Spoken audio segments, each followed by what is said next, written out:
Hola, buenas tardes. Pues miren, como vimos la clase pasada, ya entramos en la recta final de la unidad de aprendizaje de investigación educativa. La unidad 3 corresponde a el marco teórico básicamente y a integrar el resto de lo que hemos trabajado en esta versión del protocolo, que es el producto que ya tendrán que entregar para pues sí, como producto final de este trabajo, de lo que hicimos en esta unidad de aprendizaje. También la vez pasada revisamos aquí dentro de la página de Ciencias de la Conducta, vemos que está publicado en la sección de Departamento de Evaluación Profesional una guía de titulación. Abrimos esta guía y nos dimos cuenta que a partir de la página, me parece que era la página 18, hablaba sobre lo correspondiente a tesis, que es justamente para lo que hemos estado trabajando. Y viene los elementos que tiene que tener una tesis de tipo cualitativa y una de tipo cuantitativa.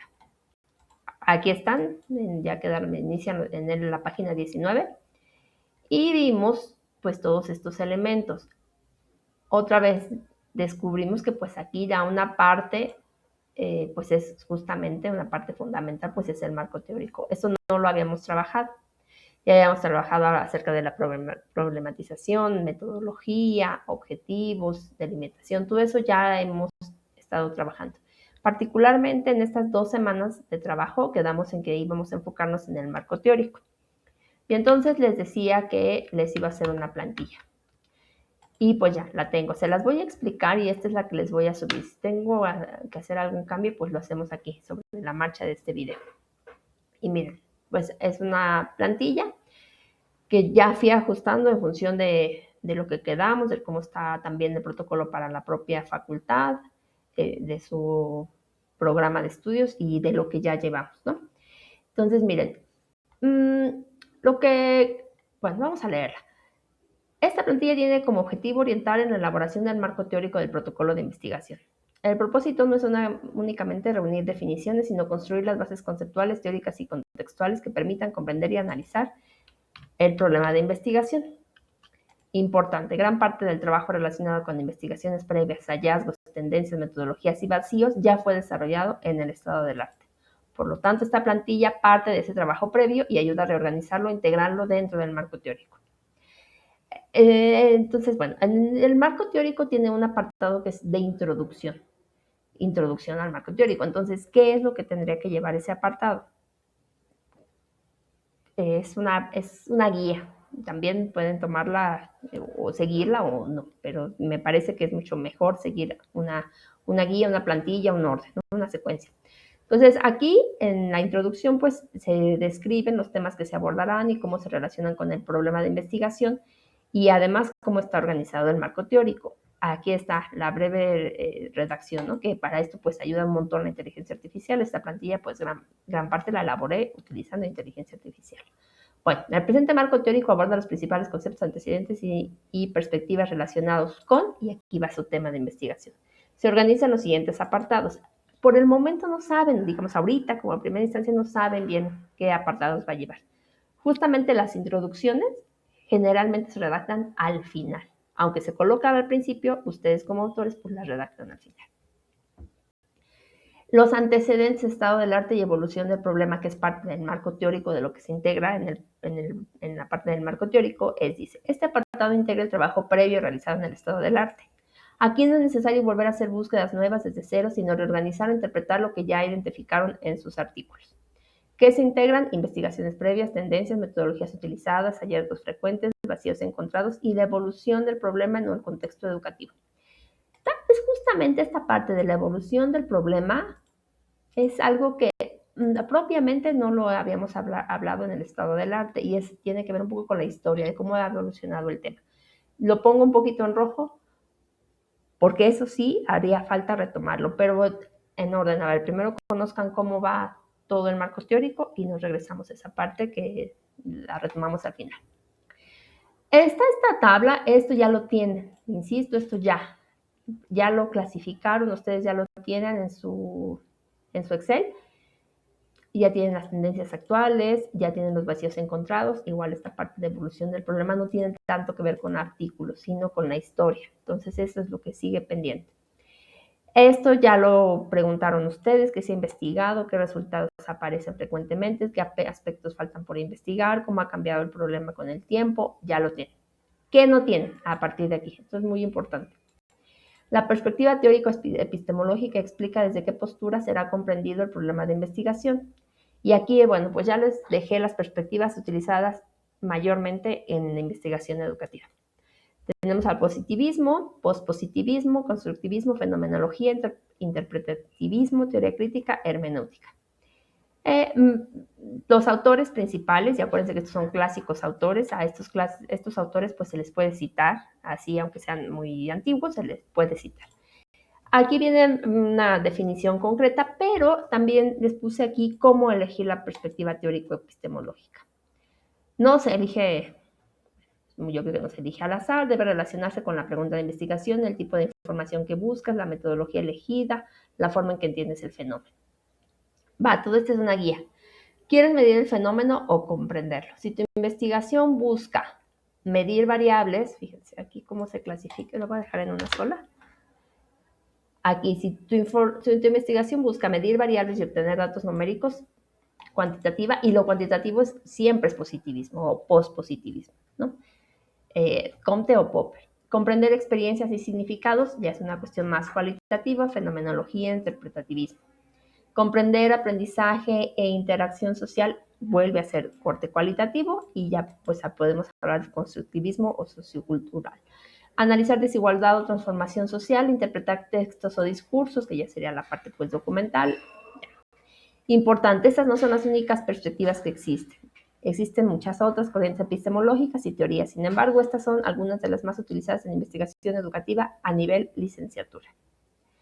Bueno, hay un ejemplo. Si tu estudio busca comprender cómo perciben los docentes la educación inclusiva, la inclusión educativa tiene más sentido una postura interpretativa o constructivista que una positivista. Es clásico. Positivista, pues es muy cuantitativo. Esas, digamos, son como las que a mí me gustan. Yo soy muy positivista. Bueno, instrucciones para hacer esta cuestión de cómo elegir, ¿no? Se selecciona la perspectiva que mejor se relacione con tu investigación y se explica por qué. Siempre importante recuperar el autor o la cita del autor en APA 7. Después, pues esto es como una breve idea de cómo se podría empezar a redactar esto de la teoría epistemológica. Dice, esta investigación se desarrolla desde una perspectiva tal, debido a que busca comprender, explicar tal fenómeno. Otro tema bien importante, y lo hablamos también en la clase del martes, fue la identificación de categorías. Déjenme ver cómo ando de tiempo porque lo voy a hacer 6:48, todavía estamos en tiempo. Identificación de categorías o variables de análisis. Estas categorías salen de los objetivos, muchachos. Y claro, por ende, salen también de las preguntas de investigación, porque el objetivo sale de la pregunta de investigación, de la problematización. Entonces, bueno, de todo esto sale, es muy importante. Sin embargo, digamos, donde ya se concentró eso es en los objetivos. Entonces, casi yo les diría que la buscaran en los objetivos. ¿Cómo? También creo que funciona muchísimo que les haga pasos. Dentro de su objetivo, del objetivo general, identifican las palabras claves. Pueden ser 2 o 3. No son más, no quieran ahí buscar miles, nada, 2 o 3. Analiza, por ejemplo, analizar el uso del celular como herramienta de aprendizaje en secundaria. Que las palabras clave en este objetivo pues son el uso del celular, el aprendizaje y el contexto en el que se desarrolla, que es pues la secundaria. Entonces, convierte estas palabras en categorías. No necesariamente todas se van a convertir en categorías, puede ser que sí, pero aquí ya les coloqué el ejemplo. Uso del celular. Voy a pasar una vez. Palabra clave, que sería uso del celular, que puede ser una posible categoría, que es uso pedagógico del celular. Aprendizaje digital, aquí podemos hablar específicamente de ese aprendizaje. Y bueno, la posible categoría podría ser el aprendizaje. Y aquí en secundaria, que es la otra palabra clave, pues ya sería justamente el contexto escolar. Y entonces nos vamos a buscar autores que definan, que trabajen, que traten, que construyan a partir de esas categorías, ¿no? O sea, esto ya será dependiendo de cada categoría y dependiendo, pues ya serían los autores que van ustedes a retomar. ¿Cómo se desarrolla cada categoría? No se trata de copiar definiciones, sino de explicar qué significa, cómo se entiende y sobre todo muchachos, esto. O sea, aquí lo más importante es cómo esa categoría o por qué la elegiste para explicar cómo se relaciona esa categoría con tu investigación. Céntrense exclusivamente en su objetivo general, en esas categorías que están ahí, o en esos conceptos que están ahí descritos. Bueno, por ejemplo, categoría, inclusión educativa. Definición, proceso orientado a garantizar. Ahora, a veces hay muchas definiciones dependiendo del autor, entonces si es un concepto que se tiene que explicar desde diferentes posturas, pues ni modo, hay que colocar todas las posturas y de ahí definir con cuál definición nos vamos a ir. Vamos a retomar la definición de tal autor, ¿no? La relación, pues obviamente es la relación que tiene con nuestro objetivo de estudio.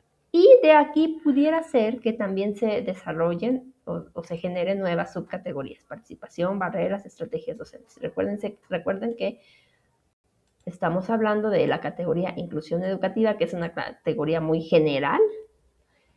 Participación, barreras, estrategias docentes, todo eso tendría que ver con inclusión educativa. Por eso se convierten en subcategorías. Y bueno, ¿cómo viene ya, digamos, la forma de esquematizar, de redactar su marco teórico? Bueno, pudieran ser 2 capítulos. ¿Qué se sugiere o qué les sugiero que coloquen en cada capítulo? El marco teórico no se organiza como una lista de definiciones, debe organizarse por temas o categorías relacionadas con el problema de investigación. La forma más sencilla es convertir las categorías principales en capítulos.